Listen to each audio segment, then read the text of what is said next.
Welcome to Bola Talk Podcast with me Pangeran Syahan. Sekarang kita akan ngomongin soal review pertandingan Arsenal melawan Chelsea akhir pekan lalu yang dimenangi oleh Chelsea dengan skor 2-1.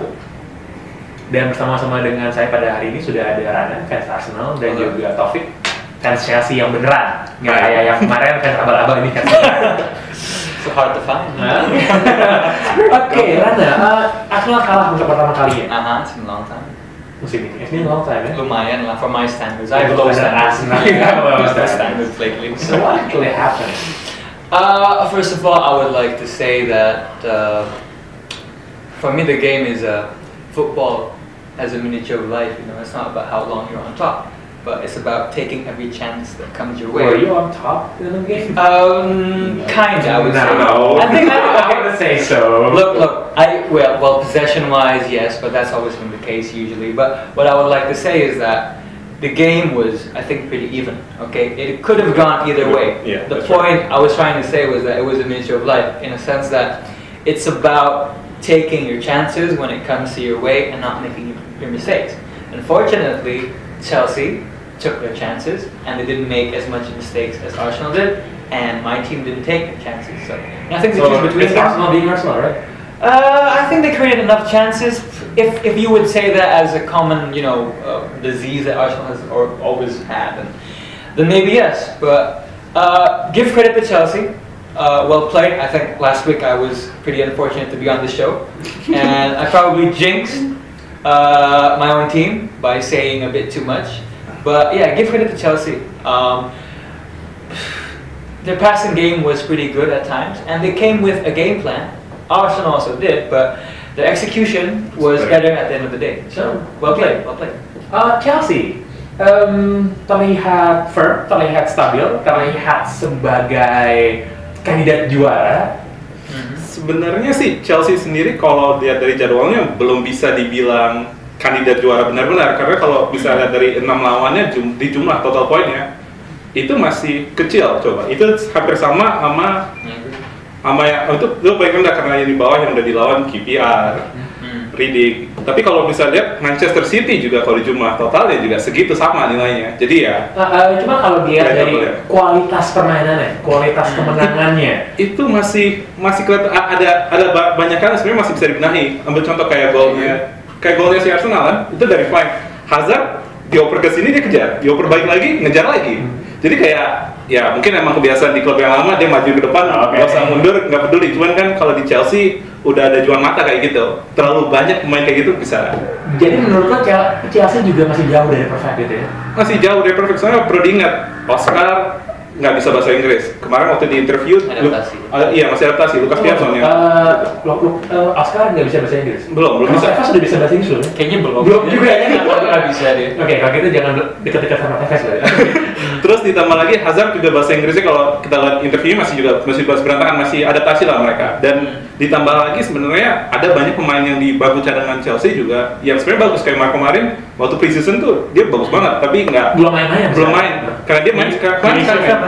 Waktu kemarin di Carling Cup kalau nggak salah main. Iya, sempat main bentar, cuman dia ya dulu waktu dia masa jaya pernah jadi Messi-nya Jerman lah. Tapi kalau boleh gue nambahin ya, ini kan baru bulan Oktober ya masuk ya. Gue rasa semua tim even yang jadi bisa lo bilang contender juara potensi itu masih belum the finished article. And I would have to say that the same thing applies to United, City, and I don't want to jinx my own team, tapi Arsenal juga belum jelas bukan the finished article like they have been for a very long time. I know you wanted to pounce on that, but but based on the game so far, you would have to say that if there's one team yang mungkin lebih dekat daripada tim-tim yang lain so far, it could be Chelsea. Until menurut gue yang paling meyakinkan itu Chelsea. Until yesterday's game, to be honest ya, I'll be frank, and mungkin kelihatan juga contohnya. Juri gua pribadi belum out untuk Chelsea, gitu loh. Karena kembali ke yang lo bilang tadi, lawannya masih ngece-ngece. So by winning a game at the Emirates, and without Didier Drogba, right? Didier Drogba finally, that was Chelsea making a legitimate statement, gitu loh. We are here this season to win this. Kita udah menang Liga Champions musim lalu, musim ini kita ingin mereclaim permainan yang lebih bagus, dengan permainan yang lebih atraktif. Passing, sorry, gue boleh nambahin dikit nggak? Something yang menarik about emulating Barca. I guess kembali ketika lo mengubah gaya permainan lo, it doesn't happen overnight ya. And kita sering ngomongin tentang emulating Barca dalam segi offensive, passing game, moving around. I think one of the most impressive performers, kita udah ngomong ini sebelumnya adalah Oscar, but gue pengen nge-highlight his defensive capabilities ya. Kita lihat ketika lawan Juventus, dia matikan Pirlo. I thought kemarin Arsenal susah menemukan ritme permainannya karena dia menjaga Arteta. And I think when we talk about Barcelona, it's not only their offensive play, it's about defending, closing down, and defending from the front. And I thought Oscar was superb in that department of the game. Dari podcast yang gue lalu, ini Taufik marah-marah nih pas nonton. Itu pemain-pemain Chelsea banyak yang nggak disinggung ngomongin Oscar Mazhab doang. And then Taufik bilang soal Juan Mata gitu kan. Juan Mata. Yang jujur aku juga lupa sebenarnya Juan Mata ya. And then tiba-tiba dia muncul dan dia bikin gol dan dia punya pengaruh di gol yang satunya lagi gitu. Menurut lo Chelsea punya Mata, punya Oscar, punya Hazard, tiga-tiganya it's enviable kan? Yes, tiga-tiganya punya kapasitas untuk jadi talisman, untuk jadi ujung tombaknya Chelsea. Menurut lo yang paling influensial yang mana? Sebenarnya kalau dari paling influensial tuh Oscar, walaupun skillnya ya bisa dibilang sedikit di bawah Mata, sedikit di bawah Hazard, karena itu tadi disebut defense capability-nya itu tinggi dan itu ya kayak si John Mikel bilang misalnya contoh di belakang nggak pernah dihargai waktu dia bikin kesalahan caci maki, cuman waktu dia melakukan cutting, waktu dia lawan Barcelona, waktu dia lawan Bayern Munchen, dia padahal luar biasa mainnya. Jadi ya defense nggak pernah dapat kredit, statistiknya pun hampir nggak kelihatan. Marking orang mana ada statistiknya. Jadi I think itu kesimpulannya itu ya. I think last week kan kita kalau menganalisis suatu pertandingan kita selalu melihat pertandingan sebelumnya kan. And kebetulan kita melihat bahwa Chelsea lawan Juventus.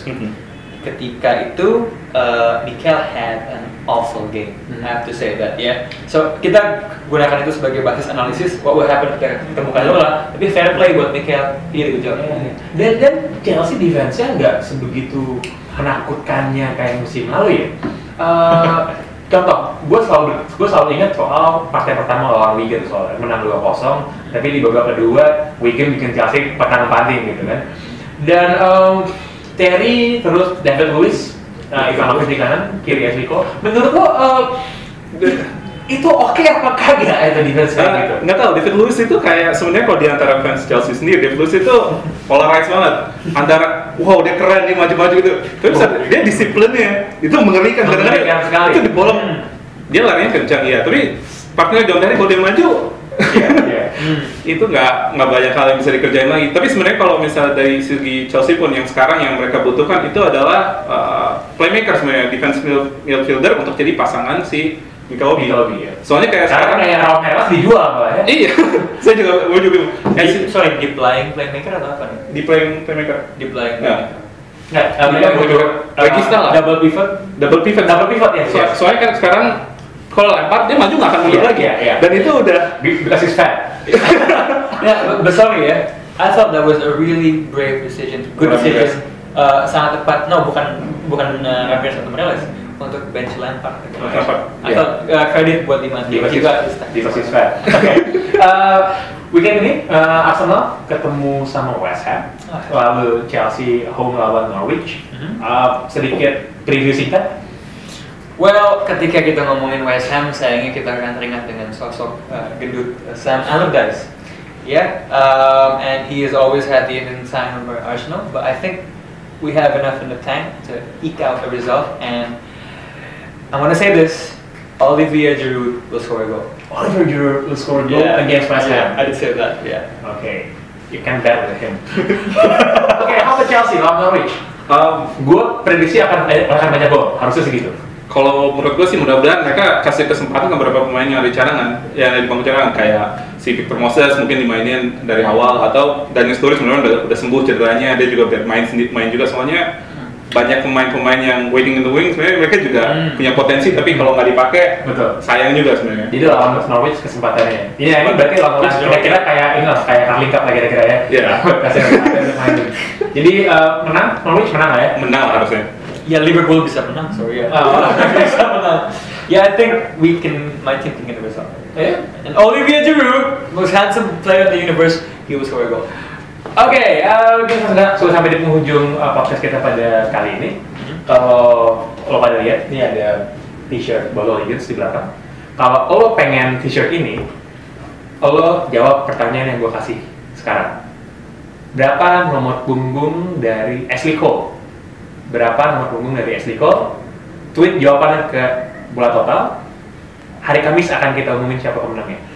Thank you, Rana. Okay. Thank you, atas waktunya. Semoga kita bisa ngobrol-ngobrol lagi di lain kesempatan. Dua fans sepak bola yang objektif, jarang-jarang. Oke, sekian podcast Bola Total untuk edisi kali ini. Jangan lupa klik bolatotal.com dan follow @bolatotal di Twitter. Bye-bye.